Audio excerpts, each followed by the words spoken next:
This podcast is brought to you by the Washington State Department of Health. When we think about the COVID-19 vaccine hesitancy in the Black community, let's remember, it didn't happen by chance. It's justified in history. But the will to change the narrative is strong today, and our people are lending their voices to the conversation. We're sharing our stories and the reasons that made us choose the vaccine so we can lead the way for others to make a well-informed choice too. To hear our stories, visit hereforuswa.org.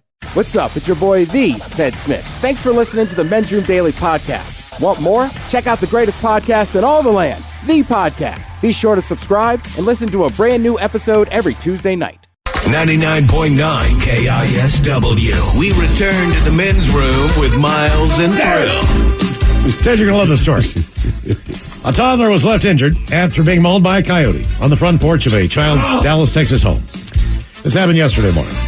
Following the attack on the 2-year-old, the prairie wolf fled into a nearby park where a responding cop opened fire on the animal, but the coyote darted off in the woods and was being hunted by a game warden, according to authorities. Wildlife experts believe the canine was being fed by residents in the neighborhood. Otherwise, they say it probably would not have approached a human. The lack of fear of humans can be a disaster for the coyote. The guy who was going after it, the game warden, Robert Tim, who was a wildlife biologist, he co-authored an academic paper and found coyotes attacked humans only 142 times between 1960 and 2006 in the U.S. and Canada. We've had 2 in 1 week. They are not just rare, they are exceedingly rare, according to them. However, the Texas coyote attack came less than a week after surf cam footage captured the moment a coyote attacked the toddler we were talking about on Huntington Beach, while the 2 adults stood by, oblivious to the situation. The tot suffered a serious but non-life-threatening injuries from the terrifying encounter in Huntington Beach. The child yesterday was critically injured. Jesus. From the attack. Our question, who or what attacked who or what? 206-421-ROCK. This story says, my dad and some friends, they were on a logging road in eastern Washington, standing outside the truck, BSing. They turned around to his dog because the dog had jumped out through the window of the truck, fighting a cougar in the middle of the road. We think the cougar was after them, but the dog jumped out to intercept it. You think your dog would do that for you, Mike? I'm just thinking my dog. She would alert me, I believe, to a cougar, but I don't know that she would necessarily throw down on my behalf. Mine would yell at the cougar and get himself killed. Like he That's what you don't want to run into. In my mind, out of everything, that's the one that run into the coyote. I'd almost rather deal with a wolf than deal with a cougar. The thing is that my dog wouldn't attack the cougar, but he would believe himself to be tough enough to withstand whatever the cougar can throw at him. Into the cougar. Right. All right, I'm Until the cougar lunged at him one time, then he finally realized what kind of a fight he was in. Then he tried to run. But by then, I'm already heels to the wind, man. We're good. Miles, my understanding of wolves and coyotes, not wolves, coyotes, wolves and cougars. So remember that show, like, if these 2 animals fought, lion, grizzly bear, whatever.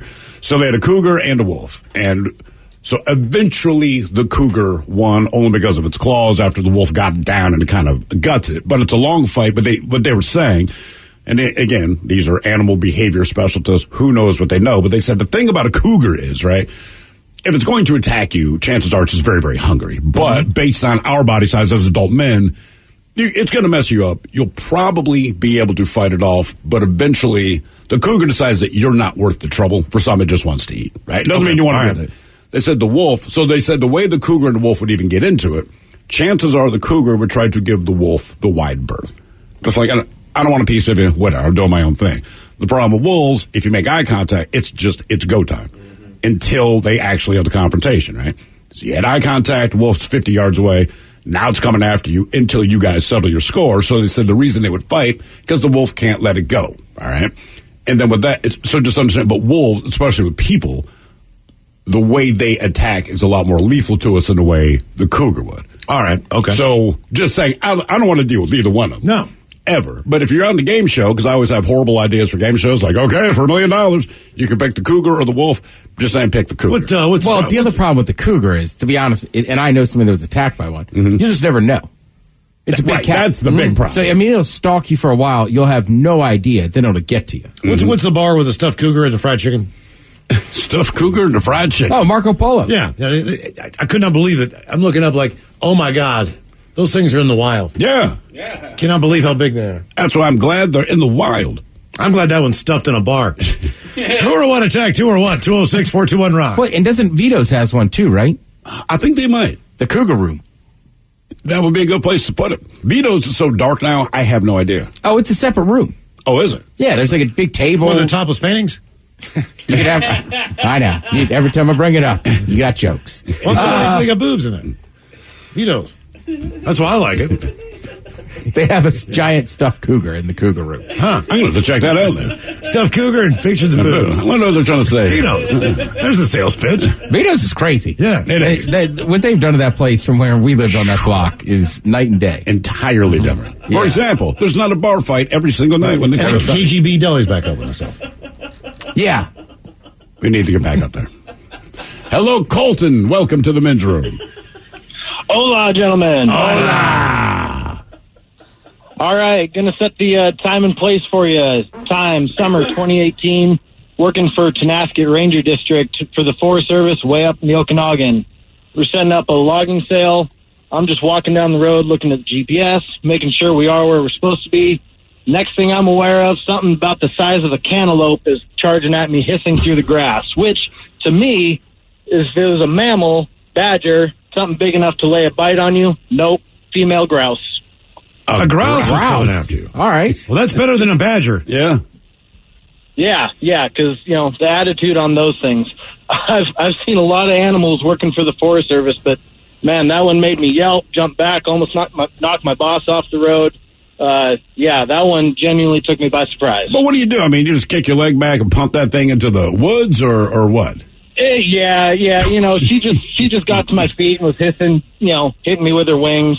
That was the least of our worries. Earlier that week, we'd seen cow moose tracks with smaller moose tracks by them. Uh-oh. So I was on high alert trying to, I might have avoid that pair. I might have inadvertently killed that family of grouse. Yeah. With my car. So have you been attacked by, other than the grouse, have you been attacked by anything in the course of your job?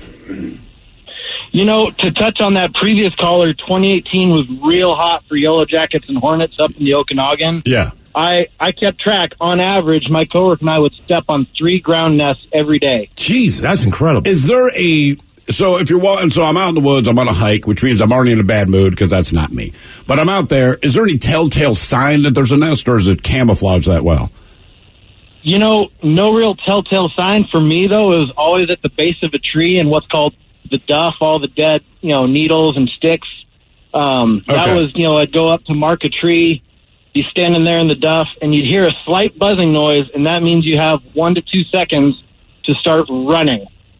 And about how far will they chase you before they give it up?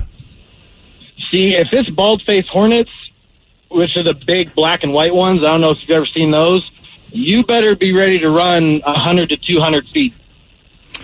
I was told of basically what happened a couple of years ago when that area burned. I know that Chelan was pretty close last year, but the year before that valley got absolutely torched. And apparently it was like a who's who of every animal in the area making a run for it. Badgers, right. rattlesnakes, you name it. Everybody's taking the hell off. And it relocated a lot of those badgers to an area where when I go out there, I'm normally in that area. I'd never really seen a badger before.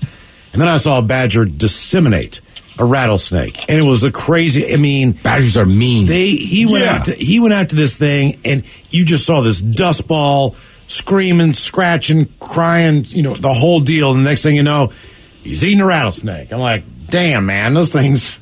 Yeah, they're badass. And a quick work of that. I was like, wow, that is a mean goddamn animal. I just saw for the first time in my life. Wolverines are pretty nasty. Mm-hmm. Wolverines are notoriously nasty. I didn't realize there was a difference till I saw the picture, and I realized I recognized both between like the North American badger and the UK badger. All right. So I believe they're both equally as mean, but the North American badger has a much fuzzier face. Yep. And then the UK badger is the more streamlined looking one, kind of has the stripes over its eyes. A much better looking badger, all things being equal. Although I bet you with worse teeth. Who or what attack? 2 or what? 206-421-ROCK. To be honest with you, I always knew they were small. So, like, growing up, it was kind of like, why would Wisconsin pick the badger? Or, I'm right there with you. Michigan picked the Wolverine. Then as I got older and started watching nature shows and stuff, people stay away from those animals. Yeah. Yeah, it's not like the fighting marmots. Right. Yeah. Which are cute. Those marmots are, I know, every time. Anytime I've done a hike up at any part of Rainier, it's like, what is that? What is that, man? And like everybody's shocked that somebody has to look it up, and then somebody who's been there before just goes, it's a marmot. Right. It's not a big deal. Cut it out. It's like a bunny rabbit. All right. They just live at this altitude. Who or what attacked who or what? 206-421-ROCK. What is it? Like a giant cute rat. It is. Hello, Chris. Welcome to the men's room. Hello. Hola. Yeah, so I was camping as a kid back, I don't know, probably when I was 12, and had a bear sit down on me while I was asleep in my tent. Did he sit on the outside of the tent while you were on the inside? Yep. And did you wake up to this bear on you? Yeah, when I felt about 150 pounds or better sitting down on my arm through the tent, I woke up. I didn't understand what was happening, so I just kind of stayed still, and I heard the grumbling, and it was messing around with an ice chest or something, and I'm just locked up in fear. I bet you did. It's probably the best thing you did. It was the only thing I could do, other than wet myself, which I did shortly thereafter. Was anyone else in the tent with you? Yeah, my two older brothers. Now, were you trying to, like, slide your hand out of the sleeping bag and poke them like, hey, man? Yeah, but I was trying very hard not to move and disrupt whatever this thing was doing. I just knew it was bigger than me, and I'm screwed if I make it fart or do anything on me. So you apparently you were with your family? Yeah, my parents were in one big tent with the only gun with us. Me and my two older brothers were in another tent, and my sister was in the Jeep. Sister's the smartest one of them all. See, that's when Dad here packs everything up, and we leave. We leave because the bear knows we're there. The bear knows we have food. We leave. And it's Adam, a kid. We're not hanging out anymore. I do not feel confident about having my children and my wife, exposed to a bear. Do you know what kind of bear it was? Yeah, it was a black bear. It was a small black bear. Okay. Oh, hey, I'm going to sit on your arm. The body heat does me good. It was local to the area, and a lot of the neighbors knew it, and they were trying to trap it. So it came in looking for food that it normally would get, and, well, there we were. Mm-hmm. Yeah. So it meandered off to the Jeep and started pushing on the Jeep. My sister slept through it. I finally got my brothers to wake up. They opened up the zipper on the tent and saw that there's this bear pushing on the Jeep. So he was trying to get into the Jeep and get to your sister. He's trying to get the food. Yeah, the food that was in the Jeep. He wanted the food, which is in the car with my sister. Mm-hmm. Well, your sister could have been the food as well. If I've learned nothing else about camping, don't sleep where the food is. No, you do not. Just don't sneak a Slim Jim into the sleeping bag. Like, man, just wait until morning. Because I told you when I was up in Canada, I asked we were in a cabin. I asked the guy at the front desk, what happened to our door? And he's like, of course, somebody had a Snickers bar or something in there. Right. And I was like, a bear tried to shred that door. He's like, oh yeah, we tell people don't put any food in your cabins. All you can do is tell people, man. Yep. I think it's hard for people to fathom how good their sense of smell is. Yeah, because, we have our sense of smell. Most other animals, considerably better. They had lockers in the main room. If you wanted to bring your food in there, you bring it in, put it in we'll stash everything for you so you don't have to deal with this potential problem. So, and the way it's explained to me, not all animals, but I'm talking about dogs, as far as their sense of smell, right? So you can never comprehend how well they can smell because we just can't. But they said, you get home and, I don't know, your girlfriend's hooking up chili, all right? All right. But when you walk in, you recognize this chili, you recognize the smell. I said, your dog walks in and your dog says, ooh, there's ground beef, paprika, tomato paste, garlic, bean. Like, they smell everything individually. Where we get this one general, they smell every little element that goes into it. So you got that Snickers bar. We couldn't even smell the Snickers bar unless you're a chocolate, caramel, nougat. Not that anyone knows what nougat is. So, they're smelling the whole thing. So even in their mind, they're going to get a bigger meal than they're anticipating. I'm just glad bears aren't like that about drinks. Oh, that would suck. Look, I'll tell you right now, if there's an animal like that with alcohol, you know what I mean? You go ahead and shoot that. Or even just like a Gatorade. Right? I'm staying with me and Miles. Gatorade? He's up with me on this trip. It's the end of the night. I said, all right, I'm going to take a Gatorade to bed, so I have it in the morning. Then a bear shreds our door trying to get Gatorade. See, I would feel safer, honestly, drinking booze than a Gatorade, only because Gatorade, on some level, tries to mimic something we already eat. So you get an orange Gatorade, and look, it's a bear. I'm sure it smells all of the other stuff in there, too, but he's smelling oranges. At least with Jack Daniels, okay, whatever the base ingredient is, but I would think the alcohol be enough that this is not. Well, alcohol rate, because I've heard people, my buddy, he camped up in, by what's in Alaska? Mount McKinley? Yeah. But it was like a massive deal with the bear stuff and everything, and basically he was out of contact. But I think you had to hide. Remember talking about you had to hide all the food up? Yeah, put a bag up in the tree or whatever. But I bet a bottle of whiskey you could just keep by camp. I don't think you have to hide that up there, do you? I don't think that's what they're really into. I mean, I have heard stories of bears drinking beer. Those legendary stories. Beer, yes. What was somebody had? It was a Rainier. Yeah, he drank 20-some Rainiers. But he left a different brand. He left PBR or Busch or something. Right, that's exactly. He was very selective about what beer. He drank an entire case of one beer and would not. I think he opened one from the other and then didn't want it. There was half of a beer left. Who are one attack? 201-206-421-ROCK. Hello, Devin. Welcome to the men's room. Hola, bicholas. Hola. So I have a wildlife control business, and we get a lot of different kinds of calls, but I spend time in, attics, crawl spaces, sheds, stuff like that, where we don't really know what we're getting into. Somebody will just call and say either they heard noise or, maybe they sent, the old uncle that did some time in Nam out there to the shed, shine the flashlight in and a couple eyes are poking back. So I get in there and I've been in some attics really close where I'm walking and, you got to be careful. You're just pushing insulation around, walking on beams and whatnot. And here comes a coon coming out, full charge, all the way at me. And that's happened more than once in attics and crawl spaces. And most of the time, what we're doing is we're in there getting the young out because really the only reason why an animal's going to be in there is obviously because they've had the babies in there. So, yeah. What's the most common, if someone doesn't know what it is, they just got the scratching or whatever it is, when you go out there, what animal is it most of the time? So in the Northwest here around the Seattle area, it's mostly going to be raccoons. Okay. In the crawl space and in the attic. Yeah. But I mean, it can be anything there's, squirrels, chipmunks. We've gotten possums out. How about foxes? So not a lot of fox here. At least not anymore, especially King and Snohomish County. And that's obviously mostly due to just building up and all that. Sure, yeah, of course. But the coyotes, supposedly I've talked to some biologists and some wildlife guys that have been around doing it for 40, 50 years. And the competition actually from the coyotes it's put a big hurt on the fox. They just kind of outcompete the fox. So they've had a hard time. Is there a coyote eradication program, or is it just let them do their thing? Pretty much just let them do their thing. Okay. So far. I didn't know. I think it'll get there. I mean, it's good more. By the way, speaking of foxes, someone asked us this earlier to answer their question. Yes, Ted, did you see the fox outside of the Smithsonian in D.C.? Is it a real one? It's a real fox, and it made the news lately because there are 25 beautiful pink flamingos. He ate them all, didn't he? Yeah. Oh, yeah. This was one of the last week or two. What museum was he out front of? Man, I don't. When I saw, or was it the zoo?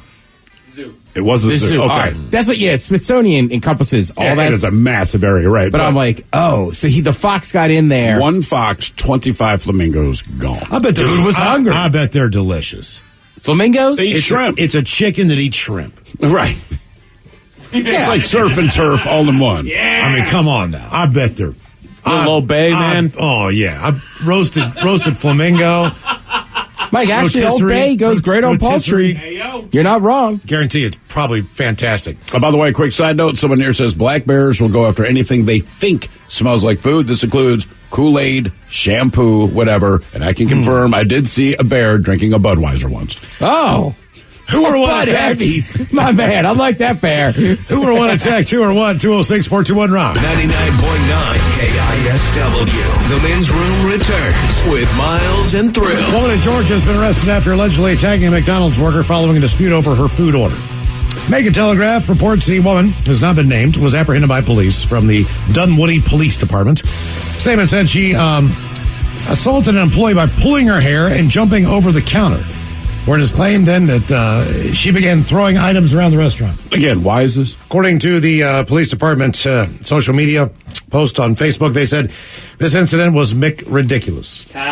Come on, guys. Meanwhile, a South Carolina woman has been arrested after allegedly pointing a gun at a Burger King employee and threatening to, quote, blow her head off over a mix-up with her drink order. This happened in August. She became upset when her drink order was wrong.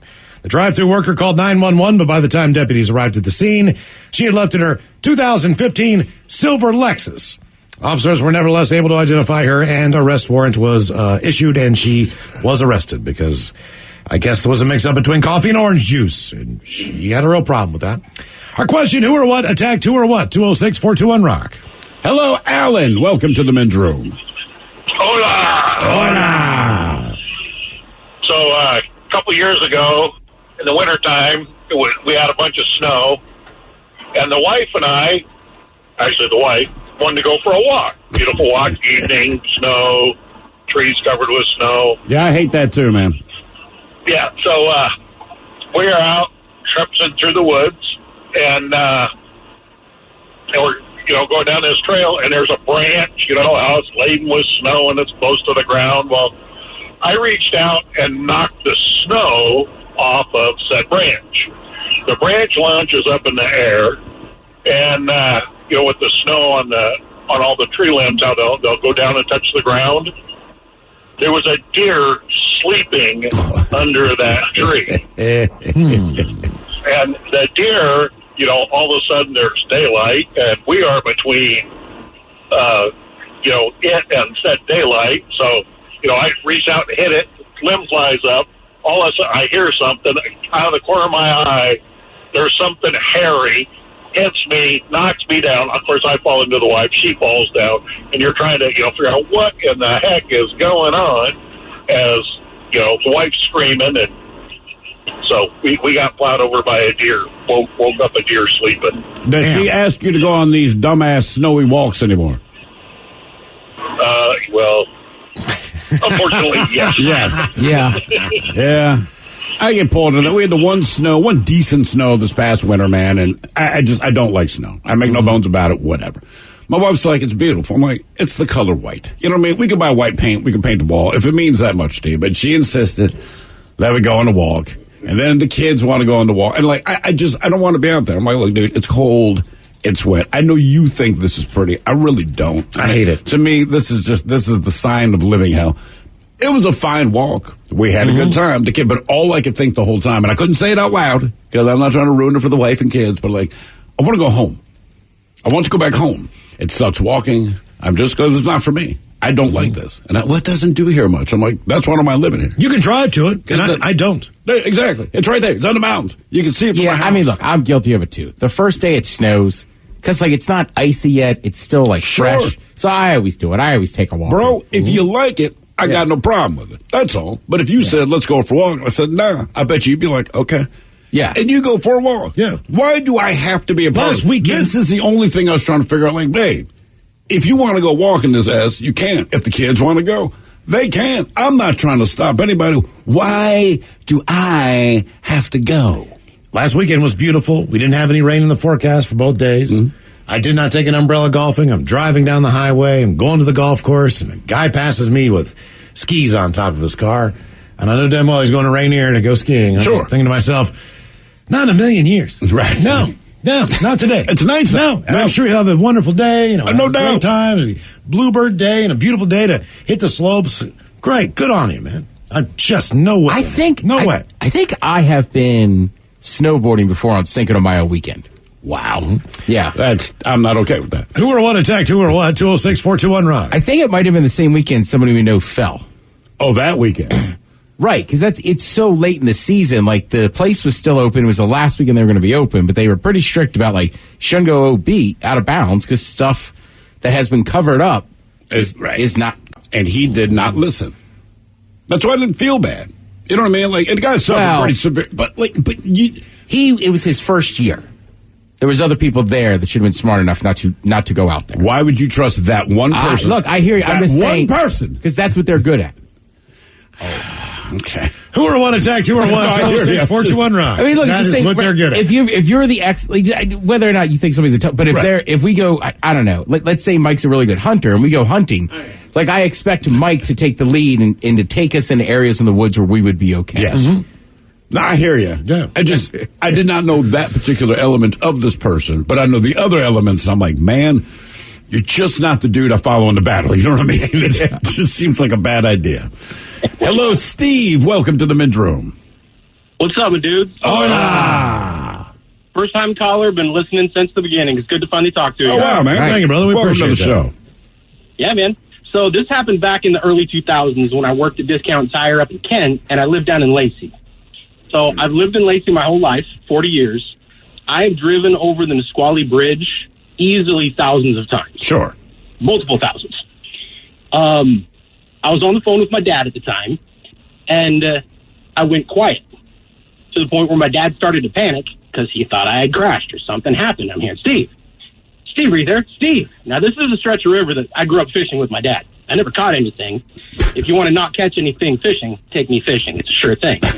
All right. I don't remember if they were seagulls or ducks, but there was about 4 or 5 of them just an eye shot in the water in the river right there that took off all at the same time as a sea lion snapped up the top half of its body out of the water and yanked one of them down under. Oh, I've never heard of anything like that before. I've never heard of anything like that since.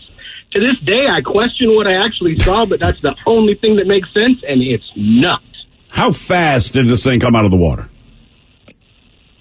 Pretty dang quick. I mean, I was cruising down I-5 at 65, 70 miles an hour and just looking at the river as I'm going over the bridge, but it was pretty quick, and tide was in, so the water was deep right there. But yeah, full top half of the body, probably about 3-4 feet of it came out of the water, and puff of feathers, and this thing went back down under the water. I did not realize they ate waterfowl. And fish, I knew that. Neither did I. I'm guessing neither did the ducks. Oh, there's also you guys were talking about what's a flamingo? A chicken that eats shrimp? Yeah. I mean, I guess, man, you got to get those seals eating birds. There's another bird, man. I don't know if it's an osprey or what, but it'll dive down the water, and you think it's disappeared, and then it'll pop right back up with a fish in its mouth and fly away. You're like, that is impressive. But see, I get that stuff, right? Because that's what I just didn't know the seals or sea lions, whatever it is, would eat birds. And I know people think seals are cute, and they are, right? They're like a wet, slimy dog. Mm-hmm. And I'm all for them doing well for themselves, but there's always that video guy, and I've seen a few of these since, but the guys are in their fishing boat or whatever it is, and they see the seal hauling ass, and this thing jumps on their boat, and they're like, that's so cool, that's crazy. And then you realize it's being hunted by a killer whale. Right. Now, I don't want to sound like this guy, but my thought is, here's this cute seal. Even my kids could be on the boat. Here's this seal popped up on the boat. It's kind of exciting. I understand why I wanted to get out of the water. Mm-hmm. If the killer whale circles my boat more than once, I'm taking his ass off the boat. Well, I'm not getting between the killer whale and you, because he's not here for me, but I understand, and he understands that he'll make quick work of me to get to you. He has no interest in even eating me, but I'm not getting between. You got to get off my boat, man. I think things that are tasty know they're tasty. I don't think they know. I think they do. Canadian geese, all right? So if you like goose, if you like to eat geese, whatever. They don't land in salt water. They know that there's something in there that's going to come up and eat them. So when you see them flying, they might look, oh, look, there's Green Lake. Let's go down to Green Lake. Let's land there and poop everywhere. They'll land in Lake Washington. But when it comes to the sound, they stay the hell away. They don't when they're coming down, they'll go into a lake beside it, but they don't want anything to do with the salt water. So I'm just assuming that they know, like, there's stuff in there that really likes to eat us. I don't think it's that. I think it's more the same reason we look at the ocean. Like, look, a shark attacks you. In the end, they say, the shark does not want to eat a bird. You don't taste good. You don't taste right, whatever. It doesn't stop it from trying to eat you. I think geese may have said, look, I don't know if we're tasty. I don't know if we're not tasty. The problem with things that live in the ocean is they never seem entirely certain of what it is they like. Mm-hmm. You know what I mean? Like, everything in the world is a sampler platter. That they, you know what I mean? They go, ooh, I don't like this. Well, the problem is they've already ripped my arm off. I understand the shark doesn't think I taste good. It doesn't mean it's not going to bite me. And by the time it goes, my bad, you're not the appetizer I thought you were, well, I'm bleeding out. So it's all the same to me. So I think Canadian geese are just like, stay out of salt water, man.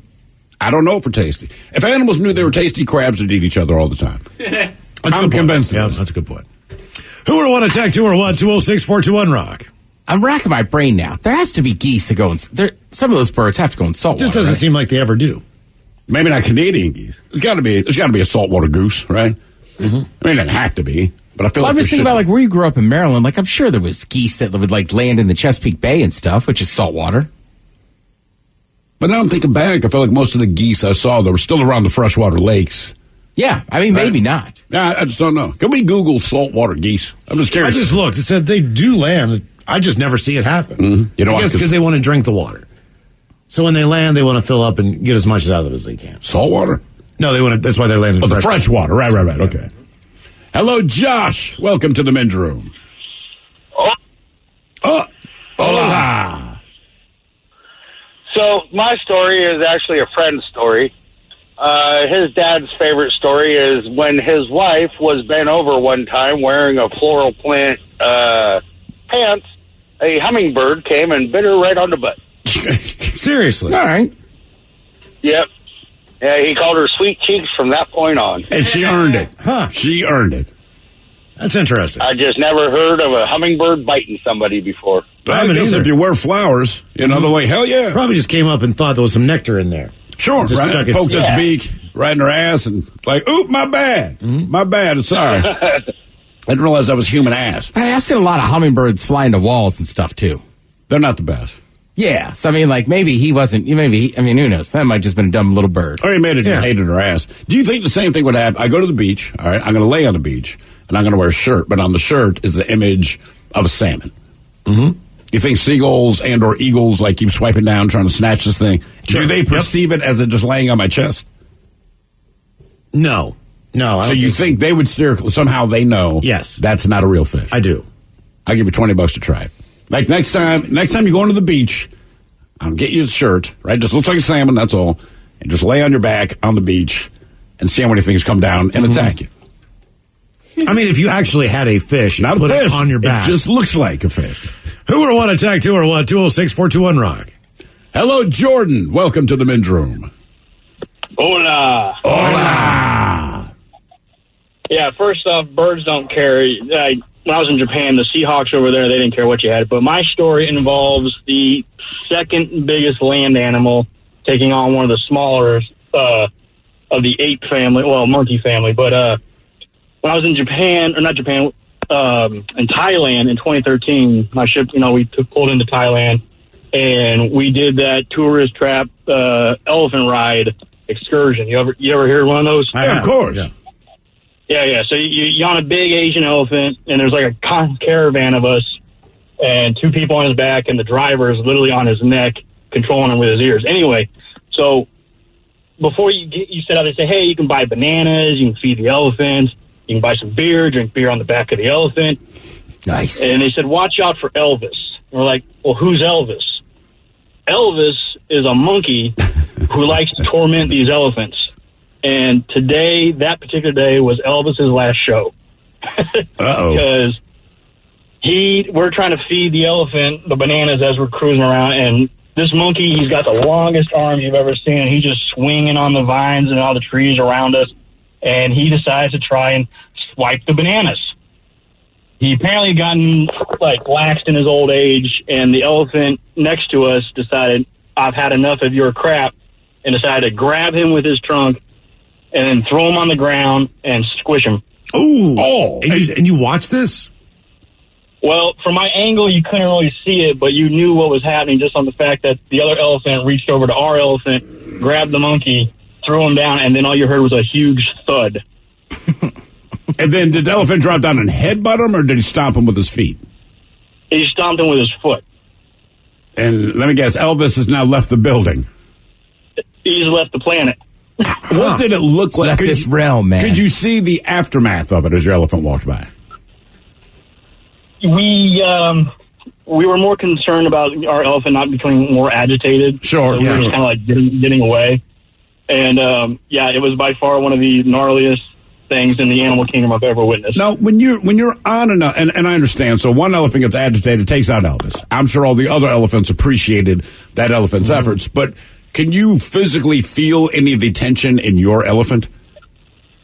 Like, does it start shifting or tensing up or anything? Well, so we're on this rickety style, like, rickshaw thing, except no wheels. It's just on the back of this elephant. Yeah. And, you know, come to find out years later, like I said, it was 2013, that these elephants aren't probably the best treated. So I feel terrible for having, like, contributed to their continued... I mean, you're drinking a beer on the back of an elephant. Yeah. But I mean, that is, I don't know. Yeah. I say I didn't know. I mean, if they're treated well, it doesn't matter. But my thing is, like, elephants, you know, they have patience. But it seems like when an elephant decides to snap like that, there's just nothing you can do about it. Did you drink beer on the back of an elephant? We did. Was it and feed the elephants and feed the elephants bananas? But like the fact that the tour guide said, "Hey, just watch out for Elvis," meaning Elvis had done a few shows a week for the last couple of years. Man, oh man, Elvis went out the way he came. You think the other monkeys go, well, he died doing what he loves, right? He loved antagonizing those elephants. One of the more popular beers in Thailand, I believe, is Chang. And Chang has an elephant on it. Mm-hmm. So you're riding on the back of an elephant, drinking a beer with an elephant on it. Sure. Through the jungle. And you watch a monkey get stomped. Why don't they have that on the can? Like, how was your day? This was awesome. You got to go on this tour, man. Yeah, take out the way, let's say the elephants are all being treated well. I'm paying extra for that. Yeah, me too. Oh, to see the monkey? Yeah. Or just drink a beer on the back of an elephant. I want the monkey. I want the monkey. I mean, that sounds bad, but I know. But the monkey, he went looking for it. I mean, one thing if somebody opened the cage and threw a monkey at the elephant, but like, all right, well. Coming up, the exciting return of Who Sucks Less. You are listening to The Men's Room.